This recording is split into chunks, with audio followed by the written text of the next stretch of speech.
الحمد لله رب العالمين والصلاة والسلام على النبي الكريم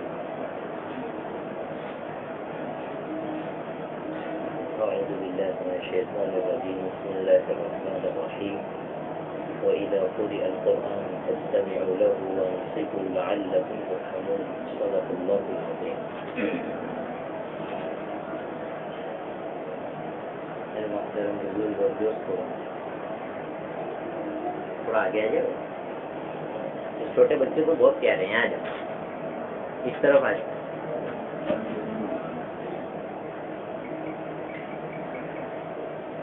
بھائی آپ کا نام کیا؟ مصطفیٰ. نام بھی ایسا ہے کہ اپنے ٹاپک کے برابر ہے. مصطفیٰ کا مطلب ہوتا ہے جس کو اللہ نے ایکسپٹ کر لیا ہو خاص کام کے لیے. ہم یہاں بیٹھے ہیں، پہلے سے دماغ میں گول ہے ہمارے کہ ہم کیوں بیٹھے ہیں، ٹھیک ہے، تفسیر کے لیے. جب باہر سے کوئی آدمی آ کر یہ کہہ دے کہ یہ لوگ یوں جمع ہو گئے، ان کے دماغ میں کوئی بات چیت نہیں تھی، تو مانیں گے کوئی بھی آدمی؟ نہیں مانتے. اللہ تعالیٰ نے پوری دنیا بنائی، پوری دنیا بنائی، تو اس کے پیچھے بھی تو کوئی گول ہوئے گا. چیز بنا ڈالی. جب ہم لوگ جس کو اللہ نے پیدا کیا ہے اس کو اتنی سمجھ بوجھ ہے گی کہ میں کوئی کام کیوں کر رہا ہوں، میرے ایکشن کے پیچھے کا ریزن کیا ہے گا، تو اللہ کے یہاں پوری کائنات بنا دی، سب کچھ بنا دیا، تو اس کے پیچھے بھی تو ریزن ہوئے گا. اللہ تعالیٰ قرآن کریم میں بیان فرماتے ہیں وَمَا خَلَقْتُ الْجِنَّ وَالْإِنسَ إِلَّا لِيَعْبُدُونِ، کہ میں نے یہ جنات اور انسانوں کو جو پیدا کیا ہے اس کے پیچھے ہمارا ریزن یہ ہے کہ یہ لوگ ہماری عبادت کریں، دنیا میں مان کر چلیں.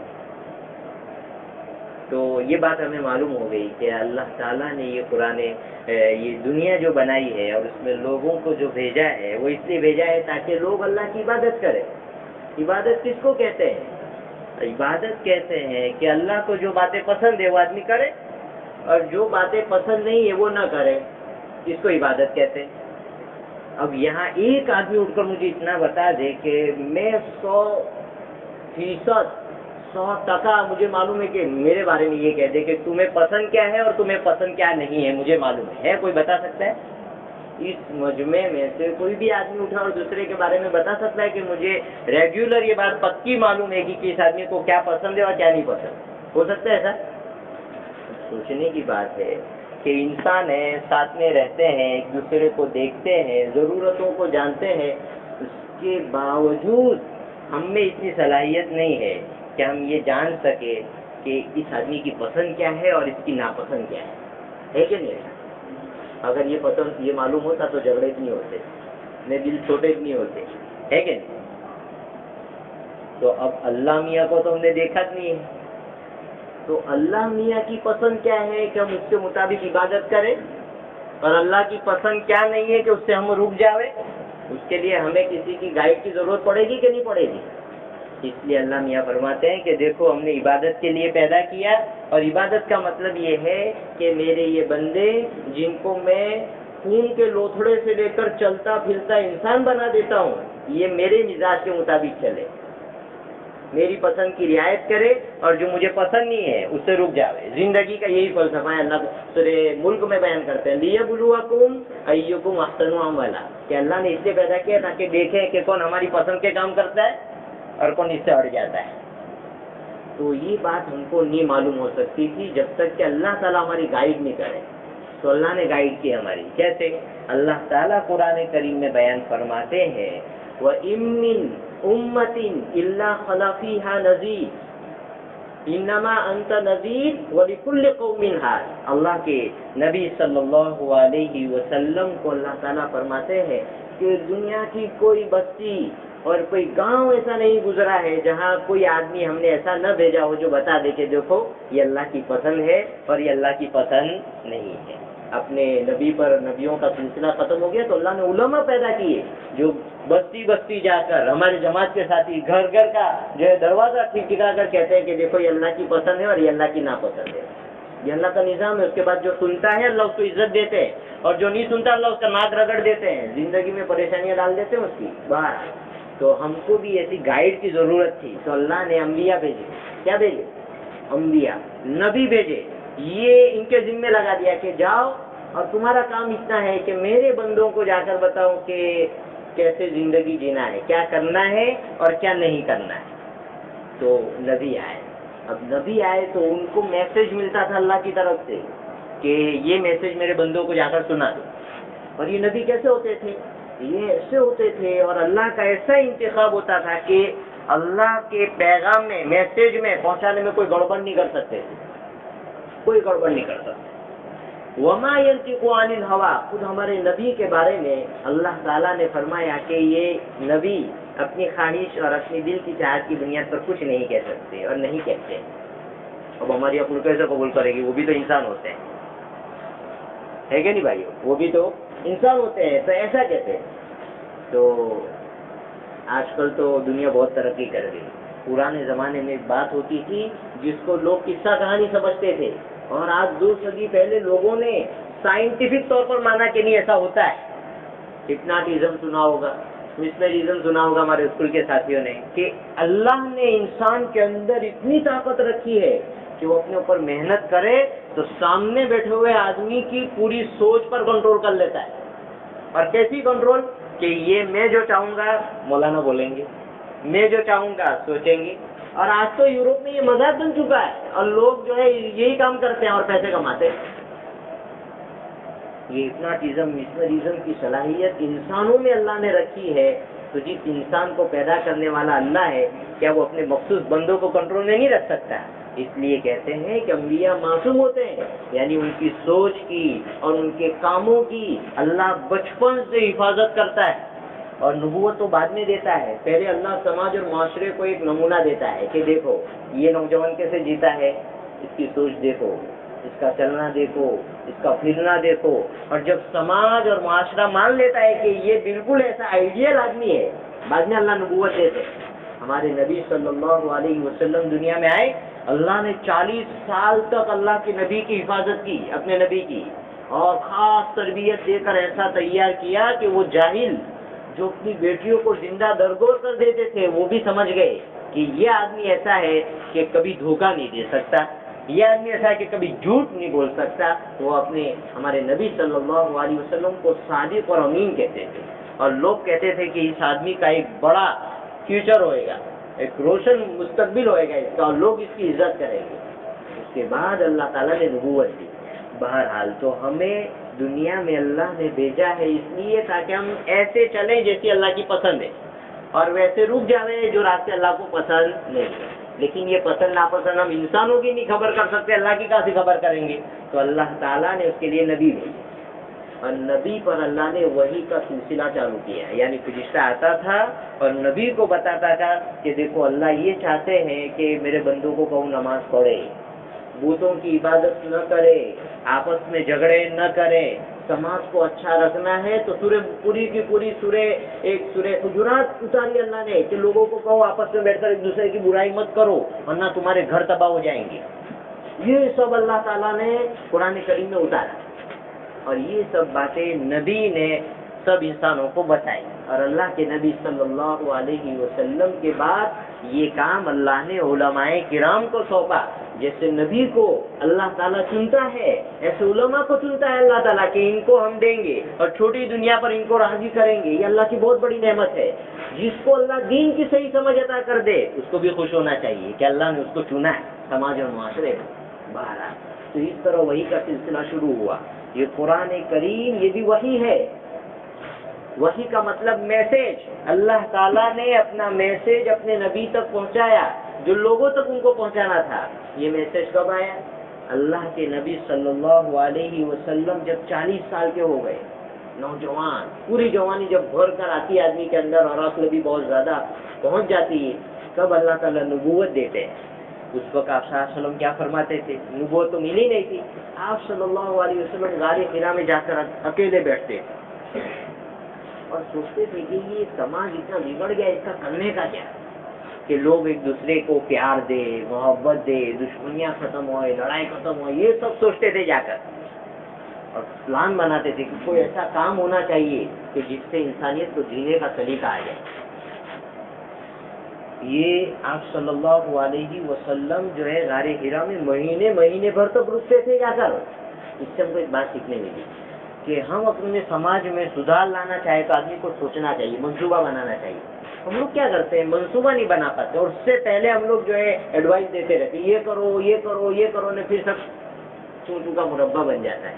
ایسے نہیں, پہلے آدمی کیا کرے, اکیلے میں خوب سوچے اور اپنے دل کو آدمی ٹٹولے کہ میں اس بارے میں کوئی جو ہے بات کہوں گا تو میرے دل میں اخلاص ہے یا نہیں, کہ میں صحیح میں لوگوں کا بھلا چاہتا ہوں کہ نہیں.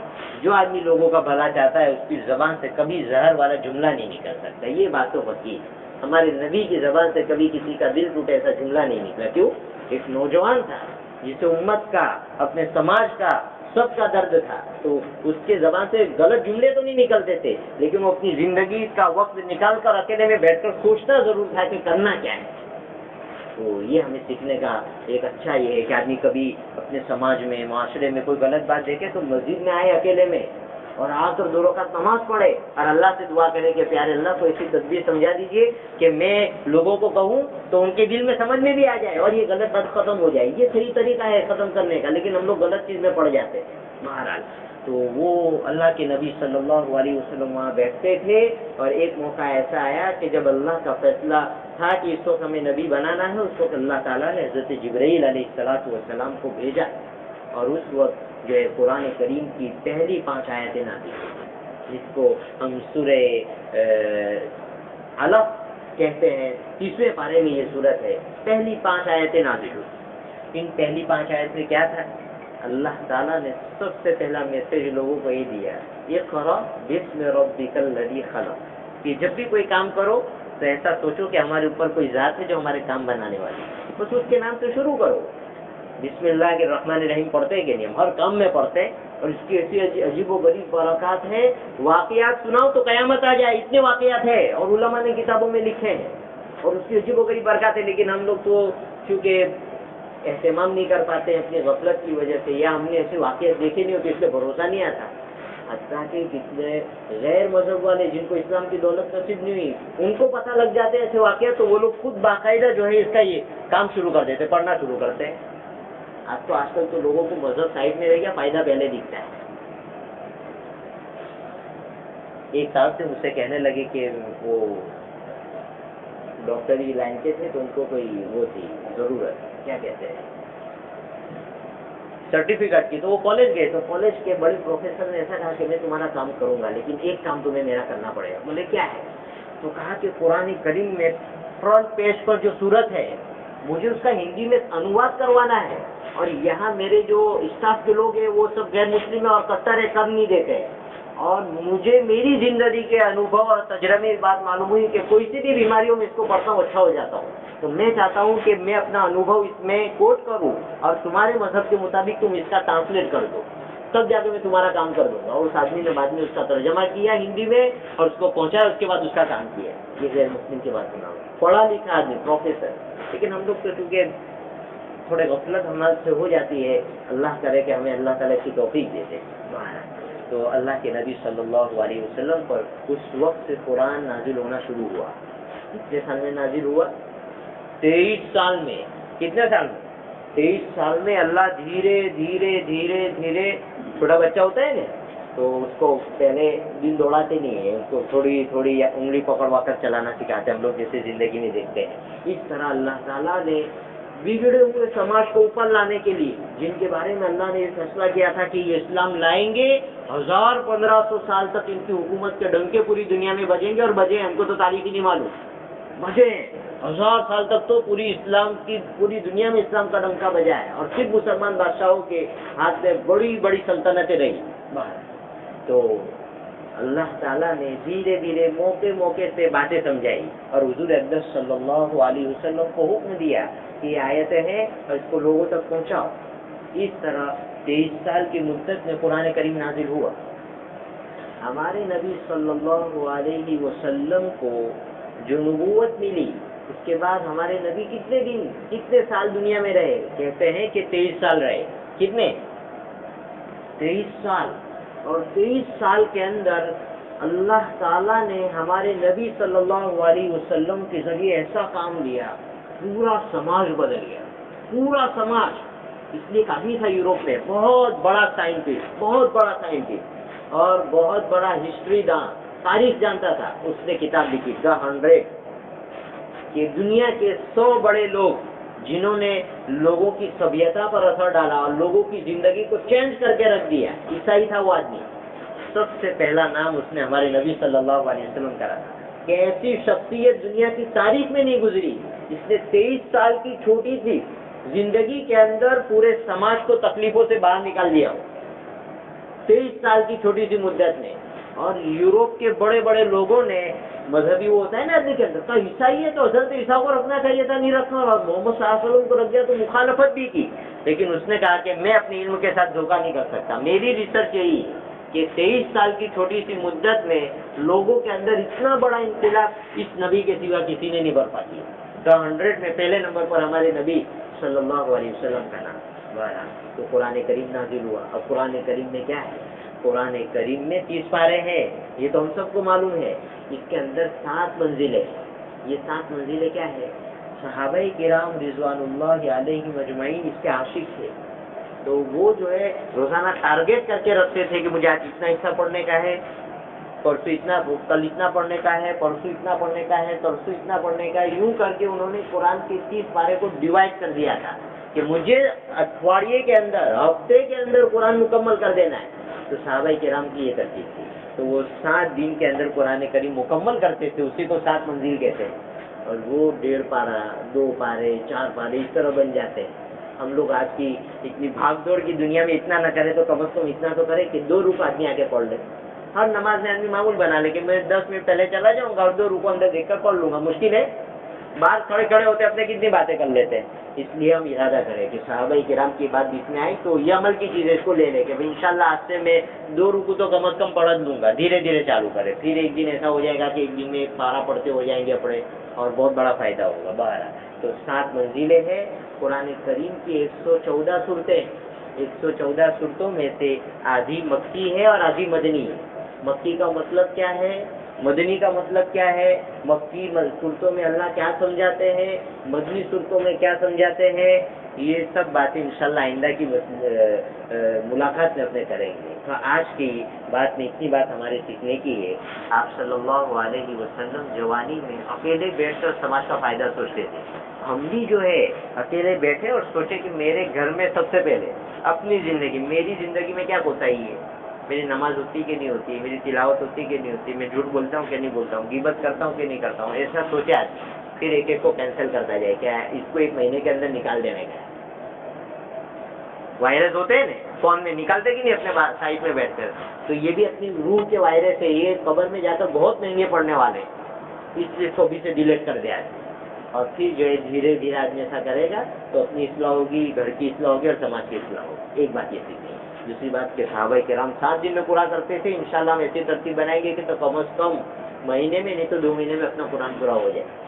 نہیں تو کم از کم روزانہ 2 صفحے پڑھنے کا معمول بنائیں. میں انشاءاللہ ارادہ کروں گا. کون ارادہ کروں گا؟ اللہ تعالیٰ مجھے بھی اور آپ کو سب کو عمل کرنے کی توفیق عطا فرمائے. سبحان اللہ و بحمدہ، سبحانک اللہم و بحمدک، نشہد ان لا الہ الا انت، نستغفرک و نتوب الیک. سبحان ربک رب العزۃ عما یصفون.